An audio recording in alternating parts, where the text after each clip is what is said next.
meeting to order. Shelby County Supervisors, this December 20th. You guys have any conflict of interest on the agenda today at all? No.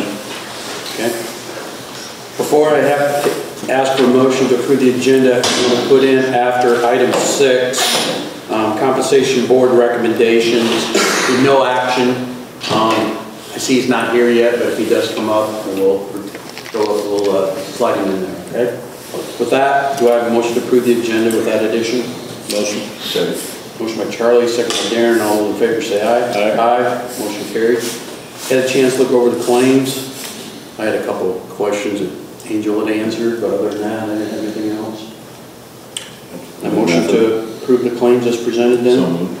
Second by Darren, second by Charlie. All those in favor say aye. Aye. Aye. Motion carried. Consideration approval of minutes of December 6th. Mark, any changes? No, sir. Okay. None. Do I have a motion to approve the December 6th minutes as presented? So moved. Moved by Darren. Second. Second by Charlie. All those in favor say aye. Aye. Aye. Motion carried. Now we're going to move into the Shelby County land auction for crop year 2023. First, there was a packet up at the courthouse anybody could have picked up. We're going to sell, we're going to auction off the 145 acres more or less south of town, the county farm, off Highway 59. Terms of the contract would be 1-year payment as follows: 5% of the bid price submitted the day of the auction, the remaining balance due March 1st, 2023. The county will complete the grid soil sampling on the farm. We started that. This will be our 3rd year of 4. The remaining balance, all the dry fertilizer will be applied based on those results, in addition to the rent on or before December 31st. And it was in the packet that dry fertilizer has already been applied and paid for by the county, so you need to reimburse the county for the fertilizer costs, and they're listed out here exactly what it was, and 1/4 of the line that was applied. That's what we've done every year. Okay, so that's stated there. If anybody doesn't have them, there's packets back there on the counter if somebody wants one. The successful bidder will reimburse the county for 1/4 of the cost of the line application and shall pay 100% of the fertilizer and application costs directly to the county. No subcontracting is allowed, and the cash rent will include the use of a 7,500 bushel grain bin on the property. The successful bidder will be responsible for paying electricity on the bin usage. The board reserves the right to reject any and all bids. Any questions? Mark, did I miss anything there? I don't think so. Any questions from anybody on that? Okay. How we're going to handle this is we're going to start the bid at $250. You can raise the bid in $10 increments. And when I feel we get down to the very end, you can raise the bid by $5 increments. No less than that. Okay? Any questions? I got a question. Okay. Do they have the rights after the harvest for grazing or for No. stock? No livestock. Okay. No, it's in the contract. It's been that way. Okay. Yep. Any others? Okay. Now, I'm not Mitch Osborne here, so I'm going to start the bid at $250. Do I hear $260?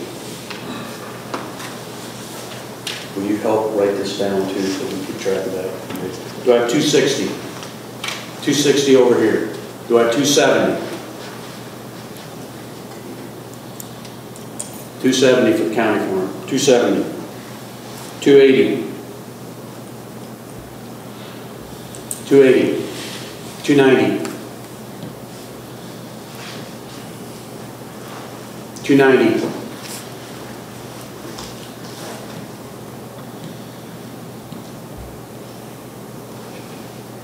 $290. $300. $300. $310.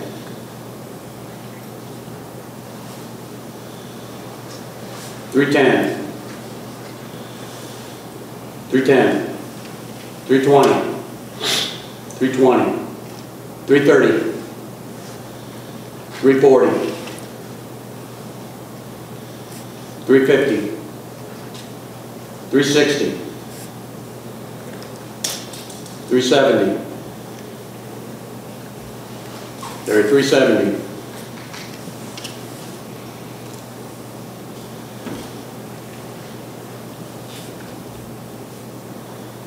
370, anybody?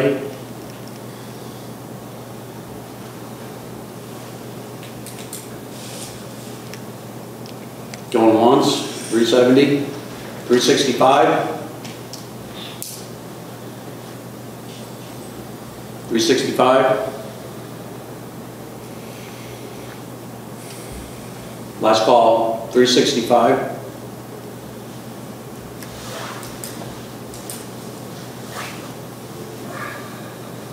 Anybody else? 360, Brandon once. Okay, thank you. Now we're going to move on to the solid waste landfill.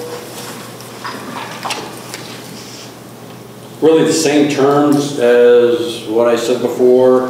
Fertilizer has been applied. 108 acres more or less, same as in the past. Anybody have any questions on that? Okay.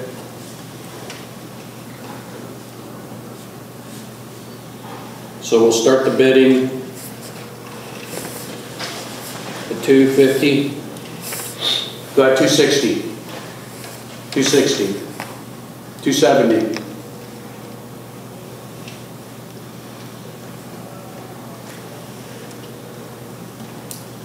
Anybody, 270?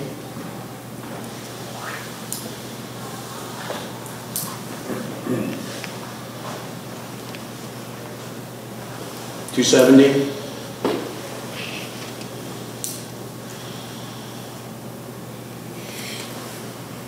$265?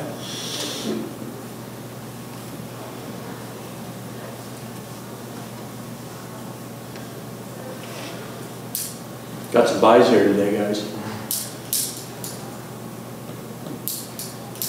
265? Last call. 265? Brandon, 260? Okay, thank you. You can get together with Brandon and Mark. Okay. Thank you. Okay, thank you.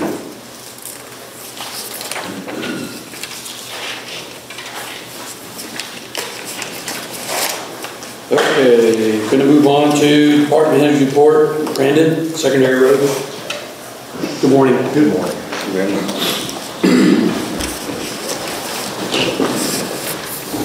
So, thank you for my winter weather here. Had our first little taste of it, second little taste of it here. So, Thursday looks like fun. I guess just some reminders for everybody. Our winter ordinance, we're out 5 a.m. to 5 p.m. unless there is a medical or other emergency as designated by the Sheriff's Department.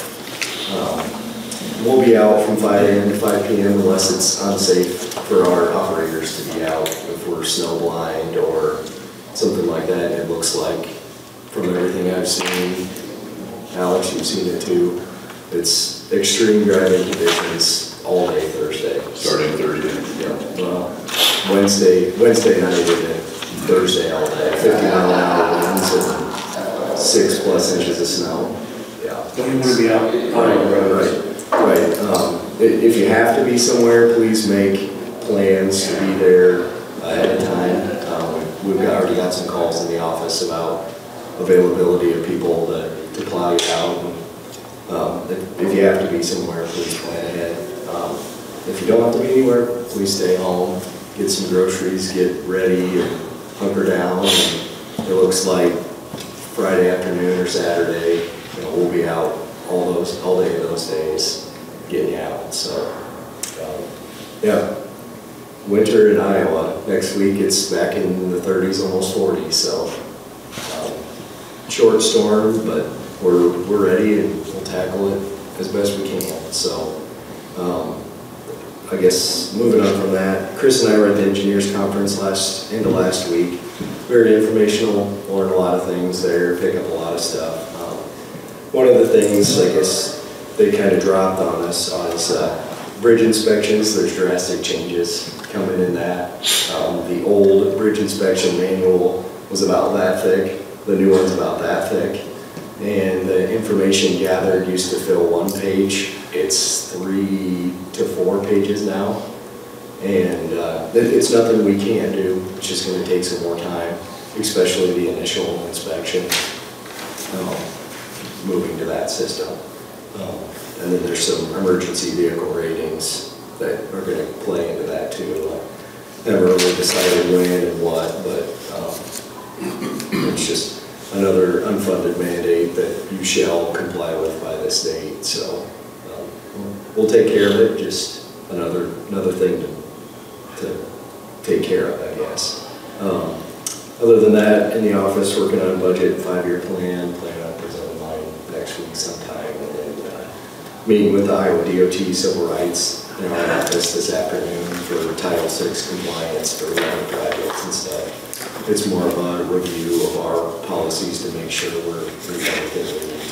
So we'll report on that next time. And I think they said something about an ADA coordinator, but I'll figure out more information on that, and we can talk about that next week. So, other than that, that's all I have for today. So, Okay. Thank you. Thanks, Brad.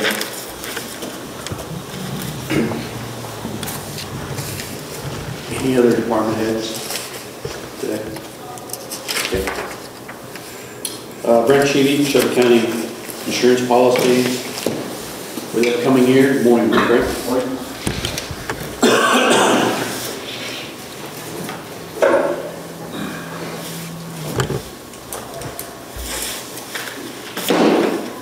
Handed out prior, kind of a summary sheet. It's 2 pages front and back. It's this Excel version here that looks like this on the front. That's kind of the highest level overview with giving you some basic details on limits, pricing, etc. There's always a big 50-page packet that I email Mark every year. He has a copy that everything, and I also did bring some of those if we have a question that somebody wants to find a task that I can divvy it out a little bit versus handling 60 pages of stuff. So with that being said, we'll dive right in. I'll give you a little bit of the state of the union in the insurance world. Unfortunately, 2 things are really driving some costs in a few different lines. The first is all the inflation that's going on. So with vehicle costs being up 20–30%, with construction materials being up 20–25–30%, that unfortunately trickles down to insurance costs. So when you have a vehicle claim that's costing twice as much, a property claim is costing 30–40% as much as above what it used to. So that affects how much insurance companies have to charge when their claims are that. The other thing that we're seeing is no surprise, and Brandon kind of alluded to it earlier with unique weather, that it's been much more challenging the last 12–15 years, especially the last 5. I mean, we've had 2 derechos now. The first one, it was okay, that'll never happen again, and it happened the next year. So we're just seeing extreme weather. IMU, through the city program and municipalities, actually put on a conference that Gene actually attended with me. It used to be, historically, that Iowa was in a top 10 state from a positive standpoint, meaning we didn't have much weather. Now we're in the bottom 10, which is kind of crazy to think and compare to we're as bad as California and Florida and Oklahoma and some of those windy states, that now we are in the top 10 on the bad side. And that's based on a number of claims? Just claims and damages nationwide. So when we have storms, that stuff with FEMA, everything gets reported up, we're now at the bottom 10 of insurance claims and weather claims. So again, unfortunately, that affects rates. We, for a long time, we're actually in the top 7 insurance rates. Now we're seeing a ton of pressure. Not fun for us to deliver that news when we do, but it's factual. It's not things that there's not something you're doing, not something we're doing. It's just a fact of life of Mother Nature, and Iowa hopefully will turn its course at some point, but currently it's not.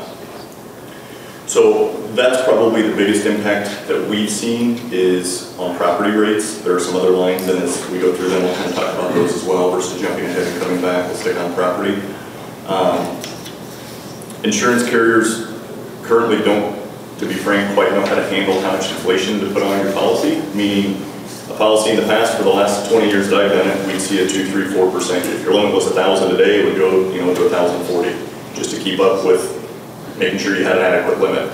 We've had some insurance carriers say, hey, we're not going to go overboard, but we're going to do 8, 9, 10, 12. We've had other companies say, if we only take 8, 9, 10, 12, we're going to have to do it again next year, and potentially the next year, we're taking 20 to 25%. So your limit that was 100,000 today is 125,000 to keep up with the rising cost of materials. Again, unfortunately, that's simple math, that affects your insurance rate. If you got a limit today of 100,000 and it goes to 125, or in our case, almost $30 million of property, those limits are going up substantially to account for it if we have issues. Thankfully, in the past, we'd already addressed some major issues like county courthouses. When there was the Marshalltown tornado, their county courthouse was significantly underinsured. That opened the eyes of a lot of cities and counties, et cetera, to look at some of the unique buildings and make sure that they were adequate. So we actually addressed that about 3 years ago. So thankfully, we aren't taking some of these limits up 50%. That's kind of what I'm getting at, that we've addressed most of that historically. The property is blanketed, meaning if we have a little bit of a light limit on a building, we would still get full value on it unless every single building was destroyed in a total catastrophe. So whether it's ENC or ICAP, these companies that specialize in writing cities and counties, et cetera, do a good job of being proactive, of doing building valuations to say, hey, here's your main 5, 8 buildings that are substantial value. They run engineering estimates on it for us. Those are a guide. They're not always 100% accurate. They give us a guide to red flag of, hey, are these buildings insured adequately or not? And they continue to do that, and that's part of the service of those programs, which is great. You'll see some other coverages, headings there where we talk about miscellaneous scheduled and miscellaneous unscheduled. Again, that's more in the details of the packet. A lot of that stuff is like your engineering, equipment, and road stuff, the caterpillars, etc. Some of that is unique property. You'll see it is listed on here like fine arts. That's a lot of the statues that are around like the courthouse, etc. So, I mean, it could be decided with some of these rate increases that you say, hey, we want somebody to look at some of these properties. And if you want me to be involved in that, we'll always be as much involved as you want us to be. There's a stating the obvious, there's a difference between how you would make a decision personally versus when you're making it on behalf of the county. So pick on a statute is a real simple thing. Brent personally would not insure a statute. Terrorism for me, if I owned a business, I would always reject terrorism coverage. When I'm talking to my schools and municipalities, I always tell them to carry terrorism coverage. So when it comes down to, well, there could be some things we could cut. Because you might look at it and say, hey, do we really need to insure a concrete statue at the courthouse? That's kind of up to you three gentlemen from that standpoint. If you want to discuss that further and see if there's some buildings that maybe we should look at not insuring. That, hey, they have good utility value, but I compare it to a $3,500 car. We don't carry full coverage on it, still got value. We look at it and say, hey, we can budget that, the likelihood is slim, etc. So that's going to be our biggest area of opportunity, is to potentially look at some of those things and make some decisions based upon risk transfer preferences. There is some very basic cyber coverage included in here. On the property schedule, we've talked about cyber the last 3 years. I do have a full-fledged cyber quote that I'll share with you. There were some deficiencies in that. For the sake of not publicizing a deficiency, I'll give you guys the deficiency that we can share. Because whether we buy cyber coverage or not, we need to look into that and make sure that that is addressed, sort of thing. So I'm not going to announce what that is today. Any questions on the property? So far off to the right, you'll see, for example, I put the rate and exposure.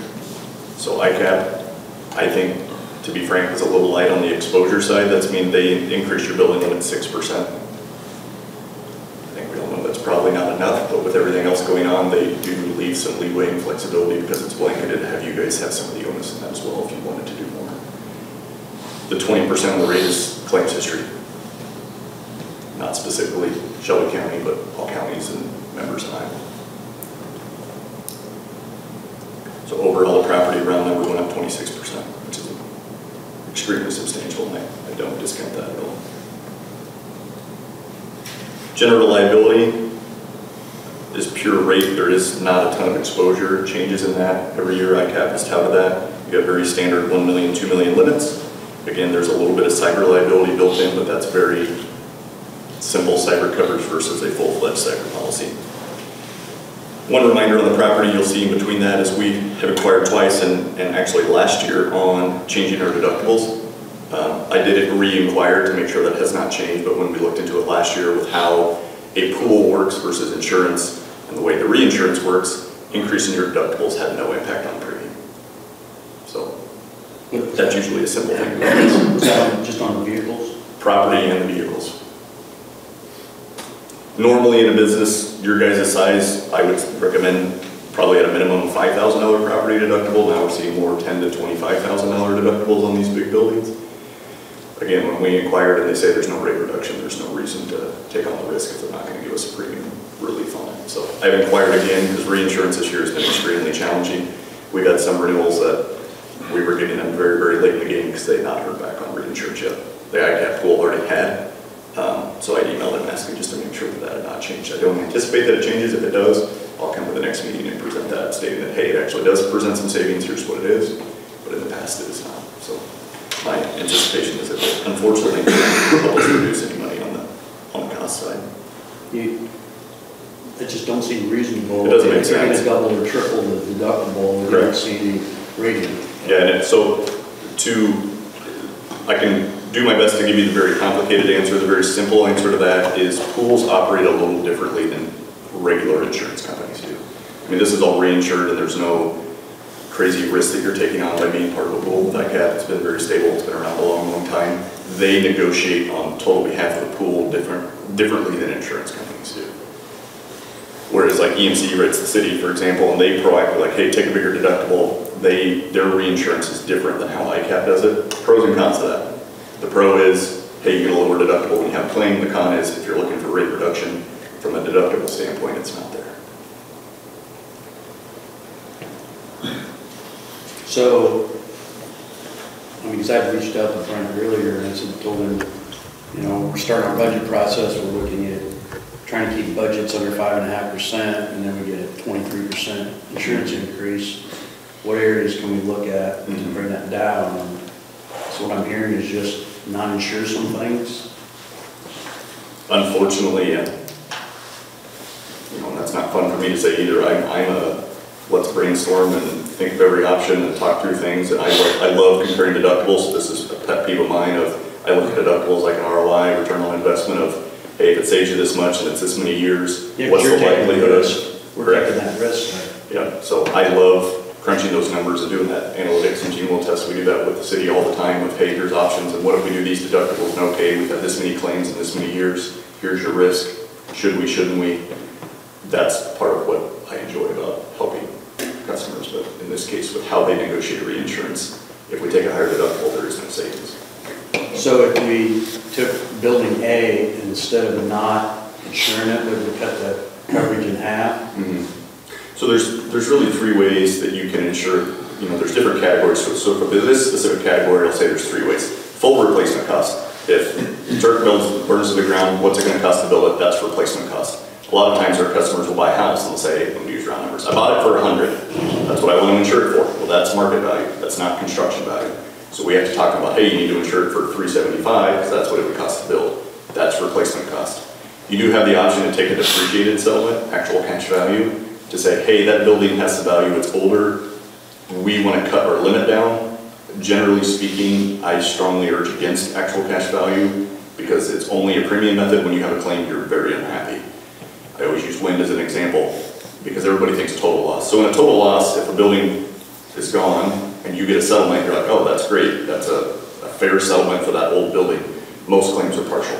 So wind rips the roof off. You are like, well, we need to put a roof on and it's 40 and I can hand you a check for 12. They're generally not very happy about that. So I really caution actual cash value. If there's a building, a lot of town square buildings are this way, that, hey, we really only function or utilize the first story. We don't really utilize the second story very much. We can consider a functional replacement cost valuation that says, hey, what would you build if the building was burned to the ground? Oh, we would build a one-story building, not a two-story building. They will still give you replacement cost then, but you can have a much lower limit to a replacement cost. So we utilize that for the customers that we write on almost all of them. Almost. Is that savings really that? It is actually good savings. It is. Yeah, but you have to have the building to do that. So if, again, a town square one's a great example. Mm-hmm. Yeah. If they're fully utilizing the second story in its apartment and they want it, that's not an option for them. But if it's, hey, what do you use the second story for? has some excess storage. Well, do you need it? No. Well then, okay, instead of an 800,000 limit, we can do a 400,000 limit and still get replacement costs for it. So if there's a building that comes to mind that you're like, hey, But I'm let's, going to pick on a courthouse, those were built a lot differently 100 years ago than they are today. You but can let's look at- say we're gonna build a metal building versus a nice block or brick That's building. exactly what I'm saying. Okay. Yeah, so if you have a building like that, just pick on the courthouse and you said, hey, it's ornate and unique and really cool, would you build it back the same way? If the answer is yes, and you need the big limit we have today. If it's no, we build a pole frame steel building 1 story, we can look at that and talk and say, hey, now we only need X million to build that side of the building. Would you need, I mean, if we started dividing buildings up like that, we need separate policies? No. No, it's still. Okay. The valuation of replacement cost, actual cash value, and functional. So the city does this with the old offices and power plant. They've got 3 buildings: water plant, the old water plant, the old power plant, and the old offices. That they do list separately and do a functional evaluation because they use them for storage. So okay, we still need that. And if it burned to the ground, we need to build a storage building, but we wouldn't build it the way it is today. We'd build a metal storage building. So we can look at that as an option. If there's a building or two that you guys say, hey, we talked about it, look into these 3 buildings for us. Okay. If they're smaller, it's not going to be worth it because the premium isn't there. It's a $30,000 building now. But I just pick on the courthouse. If you said, hey, we don't need a $12 million limit, we build a $4 million courthouse, yeah, you can see some premiums that there. I think what we'll do, Brent, is we're starting to start our budget process out in this meeting today, and next couple of weeks. We'll have discussions with our department heads and see if we can pinpoint any buildings maybe we can look at. That's about the only area we can. What is the listed value of that courthouse? 11,620,670. So 11.5 million. So, yeah, we can. So there's a full, I'll leave these with you, it's in that full cap, but they call it a statement of values. It lists every building and every limit that is on that building. So you might see 2 or 3 that you're like, hey, yeah, these are over 500,000, want to look into that for us, sort of thing. Hey Brent, there's like the workman's comp policy, we get rewarded and with our rates and for our performance. And ICAP was in a couple weeks ago and visited the courthouse and looked over the courthouse and everything, and they said the county as a whole does very well, Shelby County, with the amount of claims and everything. She was looking at everything, but there's no policy, no mechanisms where we could be rewarded for having a low amount of claims, or do we always have to pay for the Marshall towns and everything else? I mean, there's no On property. on property. So You see what I'm asking? 100%. Okay. Yeah, so the way simple answer to that is on work comp, it is very specific, and I'll talk about, I mean, your rate now, I'll round number and I'll hit the specifics as I'm going to say a little below 50. 3 or 4 years ago, it was 150. Right. So that was situational and specific to us. You aren't penalized if another county is having poor experience. When it comes to the other ones, I mean, again, it is the Iowa Community Assurances pool. You are in a pool of people together like health insurance, where if you're healthy and another county isn't, you kind of absorb it together. So from a property standpoint, I would say no. They look at it statewide and say, hey, the pool had this experience. We're in this together. Be thankful you weren't the one that got hit by the tornado. You're getting the same rate increase Marshall County. And you're saying we should be with ICAP. I mean, anything else we would look at? Not necessarily. I don't want to say that ICAP is bad or good from that standpoint. They are the pool, and what they've done has worked tremendously for the members that are in it. There are pros and cons to both. When it comes to cities, municipalities, water departments, because some cities and counties have their water department as a totally separate entity. So some of those are standalone, written on their own. There's really only 2 or 3 that write it well with the appropriate coverage to do it. We'll see some teeny tiny towns that are still with the carrier, but they just don't have, they basically have a really basic liability policy and a really basic property policy, and that's it. So when we start talking the uniqueness and the challenges of what cities and counties need, the simple answer is ENC or ICAP are the only 2 good options. Travelers writes a little bit of it, Continental Western writes a little bit of it. We wrote a water department with Continental Western for a little while, and they were kind of targeting the water departments that were on their own. The challenge with the ICAP pool, there's truly pros and cons. You're in it together, so you share all your losses. Insurance companies, ENC, do a similar thing, but not to the extent. The other thing is, in the past, you've always got this CRF, this reserve credit. Some people refer to it as a dividend, for lack of better terms, that you get that back when everybody performs well overall. years and years, you've got a reserve fund, we would get a coupon in the mail and we'd stack it to the check and it would be that way. The challenge with being with ICAP that you need to be aware of is and this is detailed and I can pull this and really share it in detail with you sometime, but the simple explanation is you take your claims with you. So if you have an ongoing claim, let's say you said, hey, bid it out for this January, and we brought bids, and we had a better bid that was, if it's 1%, you're not going to change, it's 15% better, and you say, yeah, we want to change. If you're in the midst of a claim situation, I would tell you, I don't care what the premium savings is, you should not change, because you then take that claim with you. So if you're with ICAP, you've got to be really in a good scenario where you've had a really clean 2 or 3 years, if you want to consider leaving. And honestly, the increases would have been about the same anyway. I mean, people that didn't have any claims, even in private. Correct. Like my home insurance went up 25% this year. Correct.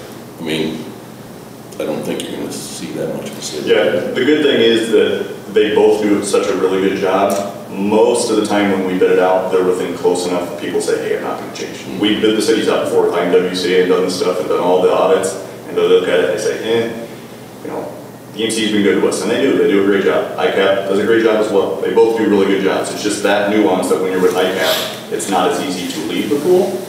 When you join it, it is much easier. You can get a bid, you can join, they tell you in advance, hey, here's how we calculate your credit, but if you want to leave, the way they handle the claims going with you is a little unique.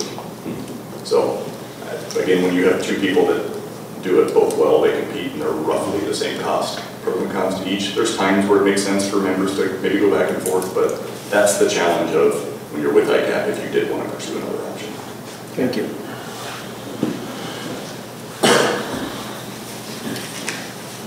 So the liability is a little straightforward. Again, we're seeing 12% on the liability. And I'll talk about the reasoning there when I talk about the other liability, the law enforcement and public officials. So you'll see coverages and the rate changes there. So really what that comes down to is the other thing that's going on, unfortunately, in our society, which is an extreme personal pet peeve of mine, which I'll leave out of the discussion, is what's referred to as social inflation. So we're seeing people taunt police officers, claim they were mistreated, and juries are not very favorable to people with insurance and the police, as we all know in our society the last 5 years, when there are issues and how that's handled. So they've been paying out a lot of claims. Unfortunately, there's also been the use of technology that has brought some things to light that should have been happening, and there's been some big claims that were warranted that somebody was doing something wrong.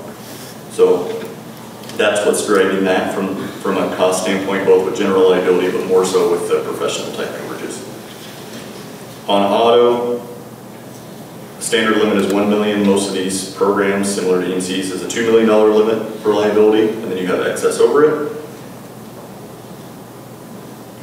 Again, when I'm talking the rate and exposure, the exposure is in the value of vehicles, the rate is pure rate. And that's being, again, driven by the shortage of vehicles and the cost of what they are to fix and both buy new. The auto physical damage limit, the $3.370 million, again, that's in this, and it lists every vehicle out and has a value assigned to them. So again, if you wanted somebody to go through each vehicle and kind of make sure they were close, but generally speaking, that's not as common as property. Vehicles. It's all the law enforcement vehicles, etc. Yeah. Which would drive it high. Yeah, when we get those in, separating them. We add them. We include the attached equipment, and the description say with attached equipment, because as you know, those have stuff in them that need to be addressed. So that if we wreck one, and we've pulled a few of those out in the past years. It happens. If you flip, the next page shows your excess liability of $5 million. Similar rate pressure there, unfortunately. So again, you have a total of $7 million in the event of a claim, $2 million on the underlying on the previous page, and $5 million excess. The crime, albeit small, didn't change at all, so that's your employee theft. So again, when they do audits and loss control, they check and make sure that you're doing the right things with dual control, that Darren can't just go sign a check and cash it and fly to Vegas sort of thing. So we're doing the right thing there, but we do have some of that coverage. Those things do happen. We hear about them in the news that unfortunately people do the wrong thing and steal, and once it's uncovered, it's usually substantial. That ICAP administrative fee is paid to ICAP, not to us. we're paid their standard rate. The total property and casualty, as you'll see, went from 150, round number, to 184. Again, 3-4% of that was exposure, 19 in rate, 23 total. Mark, did you get the same? I'm assuming you did based on some of this conversation. Last year, ICAP did a good job, as EMC does, of sending out a notification in advance because of budget, saying, hey, here's what you should tell your folks to start budgeting for so that they're aware.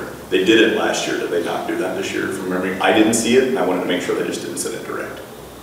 I don't recall it. Okay, because last year they sent out a 2-page form front back and basically said, hey, here's what you need to anticipate, here's why, and gave total experience of the pool with claims, just to give you an idea. So I've already set a reminder every September to come to a meeting, just to make sure that if they haven't, to give you, hey, here's kind of what I think you need to potentially budget. We do that with the city.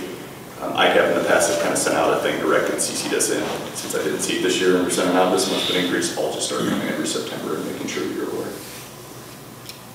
Okay. Work comp, as Mark stated, is the next item. The reason we talk about that kind of last and separately is that actually runs July to July, as all those policies do through IMWCA. So you'll see the 2 areas where it says EXP mod, credit or debit, the discount, and the good experience bonus. That's really where, again, where you see premium savings, and then down below in the smaller print, I put some historical premiums for you. 2018-19, we were at 157. 19-20 was 153. 2021, it was 147. And then 21-22, it dropped all the way down to 48.6. So we had a $100,000 premium reduction. And that was truly experience. And we continue, there's some things we can do, there's some things we can't. Somebody gets in a wreck, hopefully we're doing all the right things, safety, to train them to be smart, but those things happen.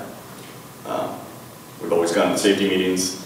I always came with Bryce. We'll continue to go with I've already talked to the new safety director. It's been huge. So we do our best there to try to be as proactive as possible. In the end, it comes down to employees have to do the right thing when faced with a situation that's a little gray. So. And that's about as low as we can get on that, right? The lowest mod is pretty much 7. Yeah, you're pretty much, well, no, it's mods, as low as the mod can go depends on the class you are. So if you're an office exposure with very little, it can't get down that low. So it's the risk of the classes, basically your operations, as well as your experience and premium. But essentially you're towards the bottom of what you can see. Yeah, we were up over about 108, 110 for a while, and now we're down in the 70s. Our mod actually went up this year, but we're still cheaper. Yeah, because Yeah, so NCCI sets rates. That's a third party that everybody reports to, and they take when there's a road class code, they take it all from everybody and to calculate an average, and then your experience is either above or below the norm, which is 1.0. So right now we're getting a 26% deviation to the positive for us based upon our experience, and they even added the extra 20% experience bonus on top of that. Okay. Then we've always had a small little farm type policy with Danish Mutual for the grain bins and those buildings out on the county farms. Modest increase there. They didn't take much this year. 2 years ago, they did change 23%, which is kind of what we're talking about, that it depended on the carrier and the timing as to when they're taking these big increases that are unfortunate, but they are necessary. when you guys discuss this, is our 2 million liability, is that enough these days? So you have 2 million underlying, and then you have a 5 million excess. So you have 7. Okay, 5, okay, gotcha. Yep. They always cyber, I thought that was just cyber, but it's cyber. And then part of what they publish every year is and I think I gave it to you guys, is they show you if you want to go to 7, 8, 9, 10, and all the way up to 15 million, what the cost is. Gotcha, okay, So, thank you. yeah, there's no right answer. It's a discussion we always have with everybody of it's a personal comfort level. We've been at 5 a long time, which it's been really good. There will come a day that the board will increase it just out of necessity. So. Any questions on the property casualty work comp that I can address today, or if something comes up in the future and you want me to be part of a committee to help do a study on once we get out our budget, buildings, let me know. to you. Okay. The last thing I want to talk about today then is the cyber options that we have. Cyber's been an ongoing topic for probably 10 years now. It started a little bit 10 years ago, and now it's very important. We've actually looked at quotes before in the past and did again this year. So I know you guys are implementing some safety protocols as well and some changes, and I think once we actually get those in, the rate that I propose to you would be much, much, much more competitive. For comparison purposes, so that rate sheet round number shows 16.5 for a pretty robust cyber policy that you see there on Caldwell. Or because it's public, I hope I'm not overstepping my bounds. It's at a meeting and it's announced and it's the city, so it's public. Round number the city and HMU pay, I'm just going to say $5,000 or $6,000 for their cyber. And it's really because of what they do from an IT standpoint. That when they answer the applications, they answer them a little more favorably, that they're a little bit lower risk. So that's a little bit. Looks like a lot to me. Yeah. So that's the stuff that I'm going to give you this subjectivity thing in here that it talks about, that if you have questions on, let me know. I'm just not going to announce what those deficiencies are, just from not opening you up to. Not assume there's not a cyber person not watching the video, then they can know what to kind of target. So I'll give that to you guys here, and you can address it. Comfort level on cyber. Should you have one? In my opinion, yes. If you have all of these things in place, but somebody still screws up, are you covered? That's the simple answer is yes, but they want the safeguards in place. The biggest thing that came out 3 or 4 years ago, which now every application we get, the first question is, do you have MFA? I'll explain that a little bit. If your answer is no, right underneath it, it says, if you answer no, you do not get a renewal. You guys currently do not have MFA. And that's not a hindrance to somebody getting in, but that's a safeguard protection that if you get hacked, somebody takes it offline. So every time I take my computer home at night and I log back into our system, I basically have an app on my phone and it says, is this you? And I say yes, and it lets me in. So when you have off-site access, you need MFA, you don't have that. You might say, well, we don't really have many people doing that. Well, then it's pretty easy to implement. Mm-hmm. Right. So it's just, if somebody's broken and sold a So we laptop, get turn it that, off premise. that's that information, how we do that? Yeah, your third party that does your IT stuff, these should be simple subjectivities that they should say, hey, I mean, we've had a few, we send them to them, they say, hey, here's what it would cost to implement. You guys talk about it, say, yes, we want to do that expenditure to implement it. And then the next time we fill out an app, you're much more in a favorable light. If we did similar to what the city is doing, we'd get down close to it. Yes. We're seeing cyber increases of 50%. Last year they were 100%. Because, I mean, cyber attacks are way, way, way up. So, yeah, we gotta be looking at that. I mean, your high-risk folks, your hospitals, your doctor's offices, us, your banks, our increase was 75% last year on our cyber, because we have hundreds of records. So Do you have any questions on that, Taryn? I was just going to say, it is ready. It would just be a matter of a couple steps and then turning it on. Yeah, so a lot of it's not hard. We need to do it. Yeah, a lot of it's not hard, it's just doing it and making sure the people that are the ones using that actually utilize it. Because there have been times they will ask for, give us an example, Darren has a laptop. Darren, pull your phone up, show me you have MFA. The answer is, well, Darren told him to, we just do it. He said I had That's not good. Yep. So, Okay. so those are, that's the thing I can talk about for Z's. I'll give this to Taryn, she can talk about it. So it's hard for me to recommend a cyber policy when it's very expensive, but in the end, that's your guys' call. Yeah, we can do. This quote, because cyber is such a hot topic and it is very, very, very challenging. The subjectivities I think I put on here on this one, and it does say this. So this quote is only good until January 7th. So if you decided January 8th you wanted it, they would ask to fully underwrite you again, which would be fine. Darren and I would go through the apps and maybe you could answer it better. But if you wanted it the way it is, you would need to sign apps by January 7th, which you do have another meeting prior to then. So again, your direction as to how you want to manage that, just giving you that as an update, that if we do it, it might take another month to go through the apps, have them review it, sort of thing, etc. Most companies, if you answer no on the first question, they just don't even send anything back. They say, come back to us, we can actually have good safety things in place. I was glad they did offer at least something to you know. Realistically, is that something we can address by that time? By January 7th, I would say yeah. It's going to take a little more time. There's a few other things in here, like I said, on the subjectivities that you also need to address, and it's the simple, easy kind to explain.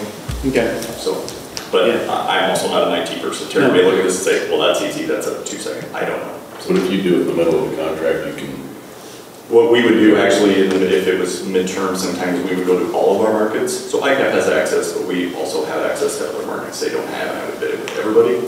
Probably the two best cyber carriers, in my opinion, right now are CFC and BC, and they both declined.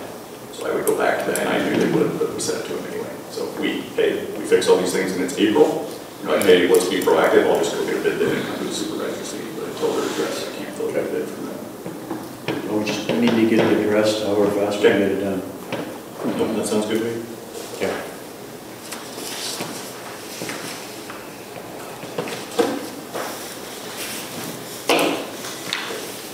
If there's other, I don't think it would hurt right now. Like Bryce, who would have all been in that safety meeting in the past, that wouldn't have been every county employee. That would have just been more roads and. Yeah, just, we try to get somebody from each department. So, I mean, we've done that. I do think the next step is that we should talk to almost everybody. You know, if it's 4 meetings or 10, I'll do 10 of them. I don't care. We need to get in front of folks. Just to, I mean, 2 of our biggest claims in the history of our agency were somebody with a paper cut and somebody walking into a building and slipped and fell. So that could happen to Mark. So he needs to hear the same speech that I give those folks. So right now I'm only giving it to that crew. Okay. So, Okay. I mean, Gene said it on it. I think Good Gene example. would speak to the volume.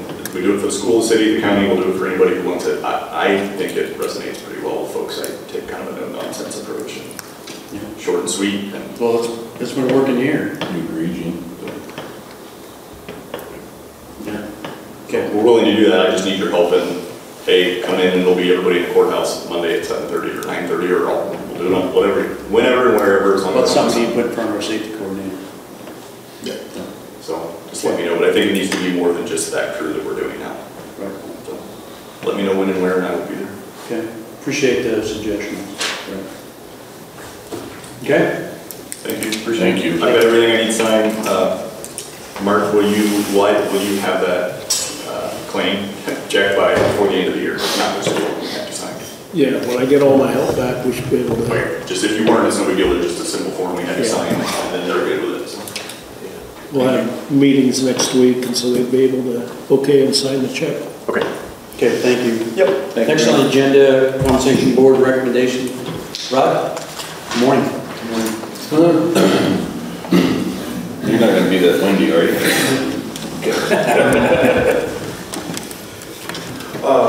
We met, and as an average, we've decided as a group that This is for all elected officials. This is for all elected officials, excluding the sheriff. It was a 7.5% raise for the elected officials, excluding the sheriff. And the sheriff is a 16% raise. For the other half of our catch-up for the governmental change that went on Last year. So, What did we give him last year? Was it 16? 15 or 16, wasn't it? Around that. yeah, It was We 16. broke it up. it was 16, and on paper, if you figure it, it figures weird because of the way things work, you know, it's 15 something. Okay. And so there was some other discrepancies. They were trying to figure the things, and they were coming up different than what, I don't know, I think it's just a It's not a big rounding. process. It's a rounding issue when somebody does a budget, the way it came out, that it's a rounding situation if somebody decides to move the decibel a little bit different, and then Okay. theirs comes up to 15.8. Well, I just didn't know if you guys had to Or- adjust a little bit over what we had talked about last year, just because things have changed since last year. On the sheriff's side? Yeah. We stayed with it. Okay. We stayed with it based on reasoning on the others. Okay. We thought, well, we need this for one, maybe we could pull the others up and help out with some changes there, so we left it all alone as not to get greedy, to try to make it work for everyone. It was our thoughts on it. Good. Okay. So, and I realize it's a complicated, convoluted situation with multiple other balls in the air, I understand. What was the thought process on the 7.5%? Several different angles. One of them was based off of cost of living was, I believe, 8 or more right now, and so that was played in there. We're average behind in comparison to other elected officials in counties that match our size. So a little bit of a catch up besides, just trying to keep the playing field equal. And right now, more than any other time, we have wonderful people. And if you want to keep wonderful people, you have to pay competitively. And we feel it's time, to make sure that we're doing that in their behalf. Was that a unanimous recommendation? Yes, it was. Because right now, people are leaving places for quarters, Were your discussions more towards higher than this or towards moving lower than this? This would have been... You've been to the meetings, you have the gamut, you have the reserve people, you have a little bit more aggressive people. I believe that everybody kind of came to the conclusion that we needed to take care of him, and it was pretty unanimous as far as that goes. It's a little bit of a, I know it's not. Yeah, it's a little bit of a situation where we're trying not to put you in this position that makes you have to do things too, and so we were trying to be respectful on both sides, but yet trying to help who it is that we're supposed to be representing. Yeah. The conversation, if I recall correctly, you can correct me if I'm wrong, it started out at like 10%. They wanted something that the supervisors would accept. Just right out of the chute. And so it was lowered from what the original talk was at the very beginning of the meeting. Is that correct? Correct. In the whole process, we're just trying to not put everybody in a situation where it's awkward for everyone, and now you have to make a bunch of cuts off that, and then that cuts everyone, and I kind of need what I need for the sheriff, so we laid that in there, and then we tried to base the rest of it off of an intelligent decision of what would hardly be tolerable, but yet okay, let's go with it, so we don't have to, because if you move one, you have to move them all the same percentage. Right. Okay. And the public needs to know that this is a recommendation, that nothing's set. This is just the board. No action today. And there's no action today. It's just a recommendation that this board is supplied with. We'll address this in the real near future. Okay, and it's in your hands. But we appreciate it. Yeah, we appreciate the time that we put into it. Well, we give it a go. Thank you, Robert. Yeah, thanks. Appreciate it. Thank you. Okay, next on the agenda, ICAP review of county distracted driver policy and proof of insurance for private vehicles used on county time. Mark? Yeah, and that's, I mentioned before, ICAP was at the courthouse and they visit a different building or department each year. In the 6 years I've been there, it's the first time they visited the courthouse. And those are two policies that she's going to write up and give us examples, and you guys could consider getting those passed in the future. So do you have some drafts or? Not yet. She said she'd supply us. Supply? Yeah. So you're just letting us know this is coming down. That's a great idea anyway. Yeah, distracted, and I told her we got the seat belts on there. Yep, got that done a few meetings ago. Yeah, and she was genuinely, or I took her, was genuinely impressed the way business is run in Shelby County. Do you have any input to that? I think some of it's addressed in our safety policy already. Right, but Pardon me? A lot of it is already. until I see what she gives to me, I just want these guys to know, and you to know, So we can amend that then. what could come down the pipe. That's all it is, purely informational. You guys are ahead of the game on the safety stuff. A lot of times we get pushback the other way of, we don't want to implement this because it's challenging. That was never an issue. It was, if that's the right thing to do, it's getting implemented. So you're ahead of the game compared to the norm. And the proof of insurance for using private vehicles, I mean, it's nothing we do right now, we just as well. It's no big deal. Okay, anything else? And my idea on that was the proof of insurance when you turn in a copy of your insurance card, Right, your card. when you turn in your miles. Right. Pretty simple. And you'd be, yeah. Okay. Anything else, Mark? No. Okay. Move on to the next thing on the agenda. Consideration of signing an approval for waiver and consent to enter an agreement with other counties for joint representation and common interests. What this is Allers and Cooney, Tim Whipple, who does our pipeline ordinance legal matters. He has a request from Cassuth County that they're willing to go in with us and share attorney fees. So it's kind of a no-brainer here.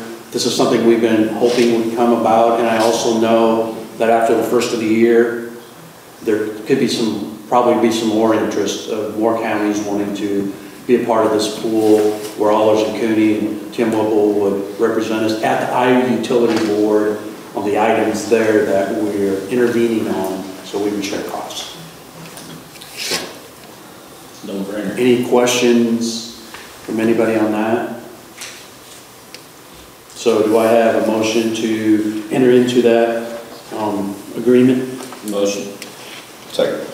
Motion by Charlie, second by Darren. Any other questions, guys? If not, all those in favor say aye. Aye.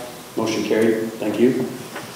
ISAC Wellness Program Agreement, calendar 2020. We haven't, correct me if I'm wrong, Mark, but we've had this in the past, but it was kind of a given. We didn't have to formally approve this, but apparently now. Now they want it approved. Okay. For the wellness program. Another no-brainer, of course we're going to participate in it. Melissa, It's a lot of money.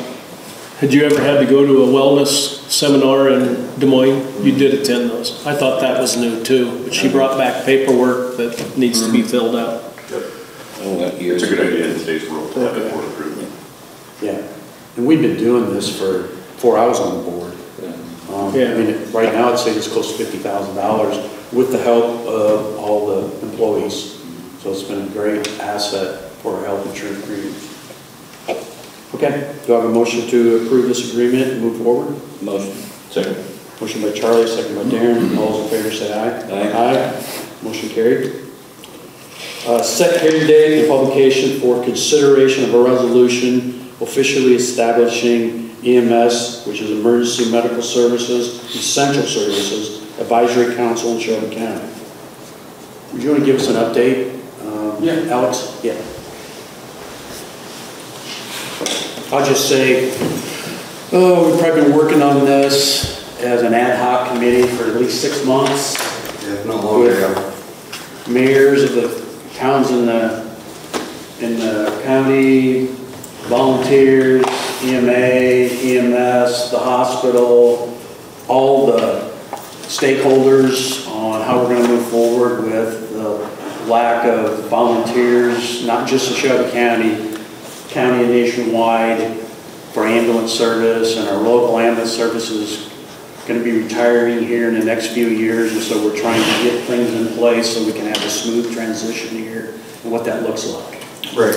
Yep, and that's a pretty good summary, Stephen. I think, so we're kind of at the point now where we're weighed out a lot of those options, and the state of Iowa put together a code section that allows counties to classify EMS as an essential service and be able to tax for it. Because right now, there is no funding source for EMS other than fire service or donations. So this would allow you guys as a supervisor to designate it as an essential service, and then we go to a public vote, right. And all that could be designated, how much and all of that later, at a later date. But this is just the start of that process, and set up an advisory committee to figure out what is needed in Shelby County and how much would need it to be taxed. And I think what the ad hoc committee has done is set up a mission statement and goals and objectives of what we would like to see at a county level, and everybody's agreed that we just want it to be a countywide approach to EMS, and we all want to work together as a team, and we want to we know that EMS is important, and we don't want to see what we have go away. So we want to figure out how we're going to continue to provide what we are able, what we have now, when our contract with our provider now goes away. Right. So the goal here is to follow the legal steps. There are several public hearings that have to be done between now and next November. to give out the public an opportunity to vote on this. Correct. And we're not reinventing the wheel here. Just to give you an example, there was 5 counties in the state in November that passed very similar, or the exact same thing, where they implemented the ambulance services, central service, and started levying for it and that. So we're not the first by any means, and we're getting more and more of them. I think that started about 3-4 years ago. The County. the legislation actually went into effect back in 2000. It was either 19 or 20 that you could start doing it, and then the first counties that actually did it and voted on it was last year. Wright County was the first one that they were kind of the pioneers and started doing it, and then the 5 jumped on it after I want to say Iowa Code 422D is the one that. And it's a lengthy process too, because there was a couple other counties that initially were going to vote on it in November that didn't get the timetable done. And Marcus Gross has put together a timeline for us, working backwards from November vote. And for us to get started, it's it's not.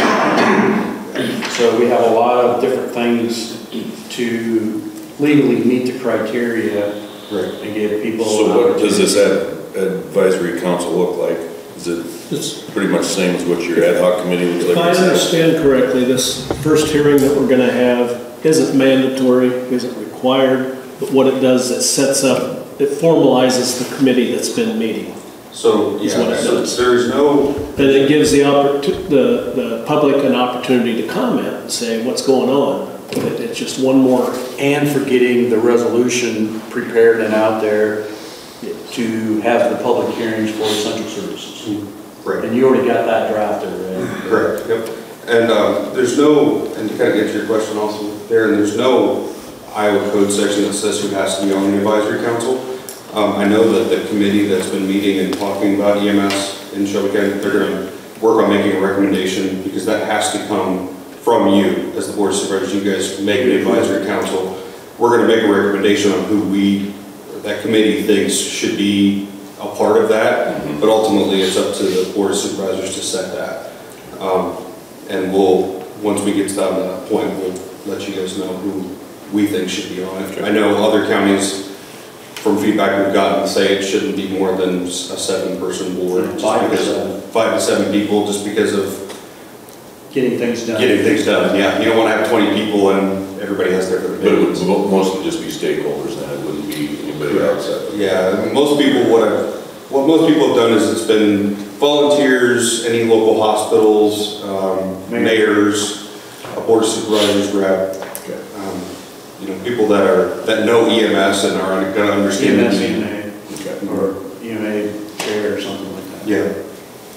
Yeah, if you could have us a recommendation after your next meeting, because we have a public hearing, that's part of this approval here today, is set the public hearing for January 10th. Okay? Yep, we can So do if that. you could get me that by then. Yep, we will do that. Okay, any other questions? We have a few stakeholders out here. Anybody else have anything you want to add to that? Okay, kind of covered it? Okay, thank you, Alan. Thank you. Do you have a motion to set the public hearing for January 10th? Second? Moved by Darren, second by Charlie. All those in favor say aye. Aye. Motion carried. Next on the agenda is set the hearing date, publication for an ordinance, reading regarding an ordinance for engaging of string mitigation credits in accordance with Iowa Code 23A. And we would set that public hearing for January 10th also. Darren, you want to give a brief? Quickly, we've mentioned this in past meetings. Why don't you say what this is about? It's The stream conservation. mitigation has run into some problems with trying to sell their credits that they've earned by building this stream. A private entity has challenged us as far as being able to compete with them on selling our credits. And we have recently won a bidding process through the DOT, which would have netted us about $140,000 for selling these credits. Well, they had to pull that because they got the same letter from this private entity and from his lawyer saying that it was done wrong and blah, blah, blah. This ordinance actually does not affect bidding with another government agency. It affects bidding against private companies or other private entities that are doing projects. So we're just kind of covering our butts. According to the state law, and we don't believe that this guy really had any footing if we had taken it to court, but the DOT is not going to put their projects on hold for litigation, because they have timelines that are already set in motion, and they're just not going to do it. So again, we lost that bidding process, and we're just kind of going through all the things that we need to do, and this ordinance is one of them that will allow us to sell our credits without any further problems going forward. So, and we want to do this ASAP because there are people out there that are looking to buy credits right now. So, whatever our first, setting the hearing date is first, and then. And you ran this by Marcus? Marcus, yes, I believe there's other counties that have done this already, and I believe you got this from Polk County, and you just changed it. Now, one thing that some other counties have it where we can bid against private entities in all aspects. This is just strictly for the Conservation Service to bid to sell their credits. It's not for us to be able to, compete with local retailers by selling products or anything like that. So there shouldn't be any, questions regarding it. So then, if we set this hearing date for January 10th, and this would run right after our first hearing? Yeah. Okay. Right before, Okay. whatever. You guys have any more questions? Do I have a motion to move forward with this ordinance and set the hearing date of January 10th? Motion approved. Second. Motion by Charlie, second by Darren. All those in favor say aye. Aye. Motion carried. Last on the agenda, we went through our performance evaluation process for merit raises. This is just to approve those merit raises, so people who got a successful evaluation will be able to get their raise on January 1. And not everybody's getting one, but anything else, Mark? No. Just get, the board has to approve any of the raises for county employees. Motion. Second. Motion by Charlie, second by Darren. All those in favor say aye. Aye. Motion carried. We're going to be recessing now, going up to the courthouse. We're going to start our budget process. This will be the first one. Then we're going to have another budget session on the 27th and 28th. And then we'll kind of 28th if needed. Yeah, we'll probably be 28th. I've never seen it one day before. And then last but not least, this is Darren's last meeting. I just wanted to thank him for your dedication, your commitment. You've been a great board member. We're going to miss you on the board. You've served the county well. I appreciate that. It's been a privilege working with you. Yeah. Same here. So appreciate it, guys. Thanks, Darren. Thank you. Meeting recessed. We'll go to the courthouse now.